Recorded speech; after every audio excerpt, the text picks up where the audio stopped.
सुप्रभात प्यारे बच्चों।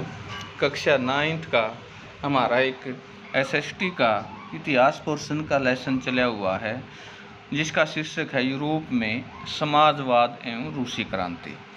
इससे पहले पीरियड में हमने पढ़ा कि सामाजिक परिवर्तन का युग, उदारवादी, रेडिकल और रूढ़िवादी, इन टॉपिकों पर हमने चर्चा की। औद्योगिक समाज और सामाजिक परिवर्तन, ये सारी बातें हम यूरोप के बारे में पढ़ चुके हैं। और आज का जो हमारा पॉइंट बनता है वो ये है कि समाजवाद के लिए समर्थन। किन देशों में यूरोप के समाजवाद का समर्थन किया और किस प्रकार समाजवाद को प्राथमिकता दी, इस बारे में हम आज चर्चा करेंगे। 1870 का दशक आते आते समाजवादी विचार पूरे यूरोप में फैल चुके थे। अपने प्रयासों में समन्वय लाने के लिए समाजवादियों ने द्वितीय इंटरनेशनल के नाम से एक अंतर्राष्ट्रीय संस्था भी बना ली थी। इंग्लैंड और जर्मनी के मजदूरों ने अपनी जीवन की कार्य स्थितियों में सुधार लाने के लिए संगठन बनाना शुरू कर दिया।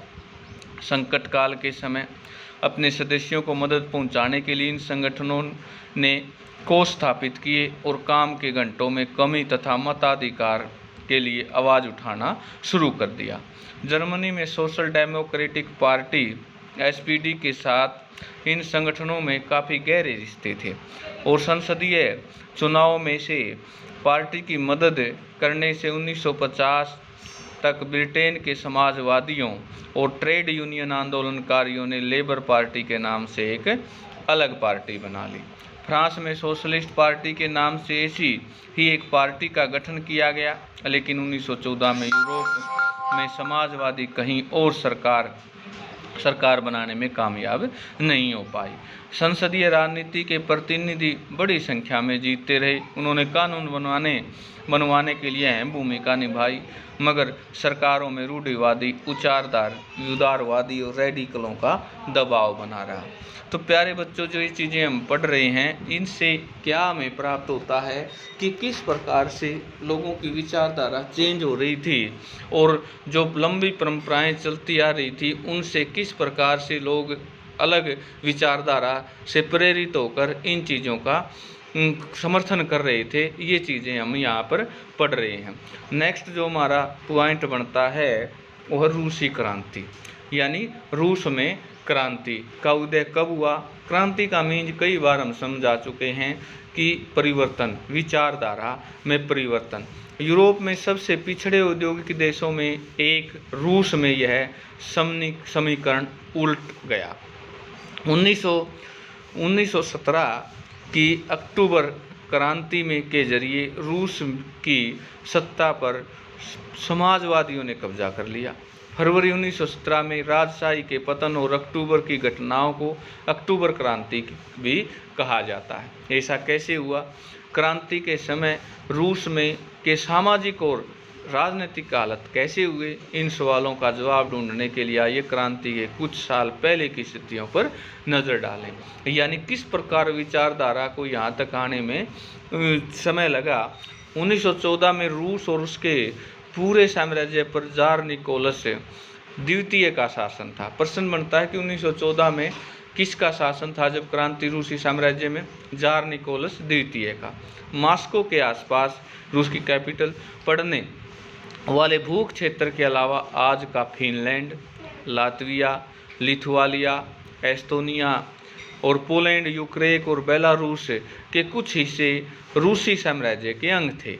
यह साम्राज्य प्रशांत महासागर तक फैला हुआ था और आज के मध्य एशियाई राज्यों के साथ साथ जॉर्जिया, आर्मेनिया व अजरबैजान की भी इसी साम्राज्य के अंतर्गत आते थे। रूस में ग्रीक ऑर्थोडॉक्स चर्च के उपजी शाखा के रूप में ऑर्थोडॉक्स क्रिश्चियनिटी को मानने वाले बहुमत में से थे, लेकिन इस साम्राज्य के तहत रहने वाले कैथोलिक, प्रोटेस्टेंट, मुस्लिम और बौद्ध धर्म के लोग शामिल थे। यहाँ पर आप देखें रूसी साम्राज्य मानचित्र में रूसी साम्राज्य से पहले महायुद्ध में द्वितीय यूरोपीय देशों को दर्शाया गया है। ये थे यूरोपीय देश: Germany, France, Australia, Italy, Romania, Bulgaria Ottoman साम्राज्य, ये सारे के सारे।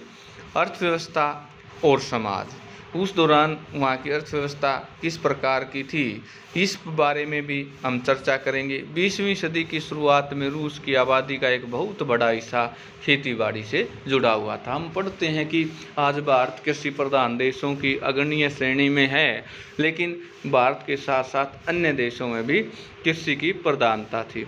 यूरोप के किसी भी देश में खेती पर आश्रित जनता का प्रतिशत इतना नहीं था। उदाहरण के तौर पर फ्रांस और जर्मनी में खेती पर निर्भर आबादी 40 से 50% से ज़्यादा नहीं थी। रूसी साम्राज्य में किसान अपनी ज़रूरतों के साथ साथ बाजार के लिए भी पैदावार करते थे। रूस अनाज का एक बड़ा निर्यातक था।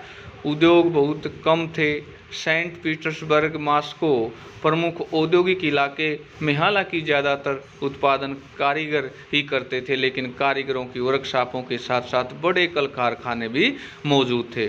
बहुत सारे कारखाने 1890 के दशक से चालू थे। जब रूस में रेल नेटवर्क को फैलाया जा रहा था, तो उसी समय रूसी उद्योगों ने विदेशी निवेश के लिए तेजी बढ़ा दी। इन कारकों के चलते कुछ ही सालों में रूस ने कोयला उत्पादन में 2 गुना और स्टील उत्पादन में 4 गुना वृद्धि हुई। सन 1900 तक कुछ इलाकों में कारीगरों को और कारखाना मजदूरों की संख्या लगभग बराबर हो चुकी थी।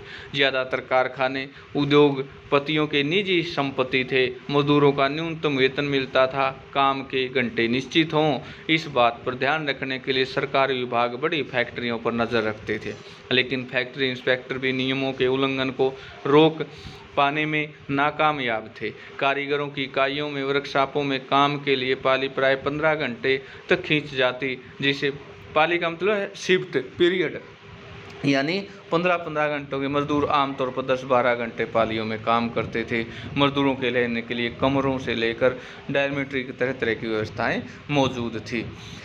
तो प्यारे बच्चों, कहने का मतलब ये है कि हम देखते हैं कि विचारों में परिवर्तन आ रहा था, चेंजिंग आ रही थी, और अर्थव्यवस्था किस प्रकार रूस की मजबूत बनती जा रही थी। या दूसरी चीज़ हम देखते हैं कि रूसी साम्राज्य 1914 से फैलाव में क्या हुआ। इन सारी बातों पर, रूसी क्रांति पर सुंदर नोट्स तैयार करना और समाजवाद के लिए समर्थन में कौन से देश शामिल थे, इन सारी बातों पर आपने विस्तार पूर्वक लिखना है, याद करना है। और ये जो बुक्स हैं आपकी, यदि यहाँ से आपको ये बुक्स से ही पढ़ाया जा रहा है, नहीं क्लियरिटी दिखाई दे रही, तो आप प्लीज़, मेरा आपसे आग्रह है कि बुक्स एनसीईआरटी की खोल लें और उसमें से गहनता से लेसन को पढ़ें और समझें और नोट्स तैयार करें। आज के लिए इतना ही, धन्यवाद।